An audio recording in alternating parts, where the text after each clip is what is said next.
ঢাকা বিশ্ববিদ্যালয়ের 17-18 সেশনে আসা একটি প্রশ্ন আজকে আমরা সমাধান করব। চলো প্রশ্নটি আমরা একবার পড়ে দেখি।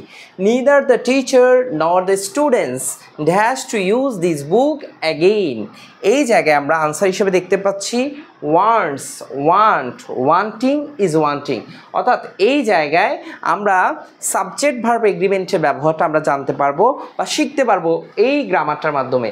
কারণ এই জায়গায় আমরা ওয়ান্টস দেখতে পাচ্ছি, এটা কিন্তু সিঙ্গুলার, ওয়ান্ট কিন্তু আবার সিঙ্গুলার না। এই ক্ষেত্রে ওয়ান্টিং আবার এই জায়গায় ভার্ব প্লাস আইএনজি হয়ে নন ফাইনাইট ভার্ব হয়েছে।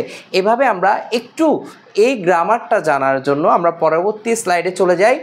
এই জায়গায় একটু দেখি either neither dot dot or নর।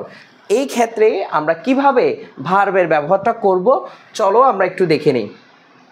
দেখো ইদার বা নিদার, ইদারের সাথে আমরা জানি অর বসে, নিদারের সাথে নর বসে। তাহলে ইদারের পরে বা নিদারের পরে একটা নাউন বসবে এবং অর বা নরের পরে আরেকটা নাউন বসবে। তাহলে ভাইয়া ভার্ব কোনটা উপর নির্ভর করবে, এই ইদারের পরের নাউনের উপর নাকি অরের পরের নাউনের উপর? তোমরা আমি মার্ক করে দিয়েছি, একদম সহজে বোঝা যাচ্ছে অর বা নরের পরের যে নাউনটা আছে সেটার উপর ডিপেন্ড করে আমার ভার্বটা বসবে।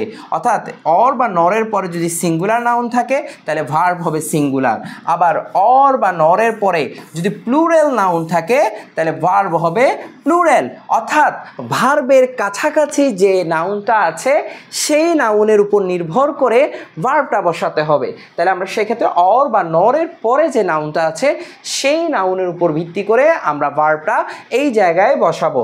তাহলে আমরা একটু এক্সাম্পল দেখি।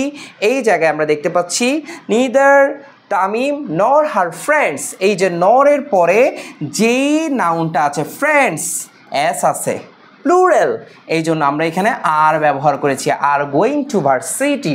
একইভাবে ইদার তামিম অর রাসেল, এই জায়গায় অরের পরে কিন্তু সিঙ্গুলার নাউন আছে তাই আমরা ইজ ব্যবহার করেছি।